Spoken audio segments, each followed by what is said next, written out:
The beginning of any new racing season is bursting with excitement, anticipation and expectation, and that is certainly true for the American Le Mans Series this year. Welcome to Speeds, a look at 2009. But for this new car, it really doesn't have the test miles that they would have liked.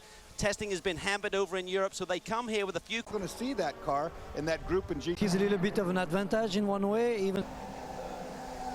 Well, back in Britain, Lord Paul Grayson is better known as the Minister for Science and Innovation. But here you're known as Paul, driver of the sexy Aston Martin. Now, the Houses of Parliament are quite a rough place. Has it prepared you for this? Yeah, actually, people have watched Prime Minister's questions, I'm sure, and getting ready to stand up and answer questions in the House. It's a bit like sitting on the grid. You know, your heart's going, you know, you've got to do a good performance. So, yeah, there's some similarities. I bet sometimes they just wish they had the off switch like they do in the radio. Yeah, exactly. Now, last season, you actually had a really tough time with engines. I mean, I think you had 13 engines go over the course of the season. What has the team done to prepare better for this year? Well, Aston Martin Racing, ProDrive have done a huge amount of work over the winter, improving the engine, but also improving the car overall, and that's certainly starting to pay off. We had a great test at Paul Ricard. Car's going really well here, so we are hoping that we're going to have a great year. Last year was a tough year, but it was a first development year for the car. We've got high hopes for it this year.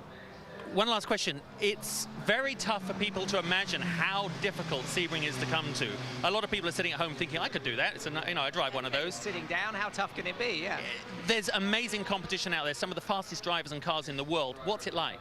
Oh, it is the most intense thing I have ever done in my life. And this circuit, because it's so bumpy, you know, the last turn, you are shaken up so much. It's like your teeth are going to come out.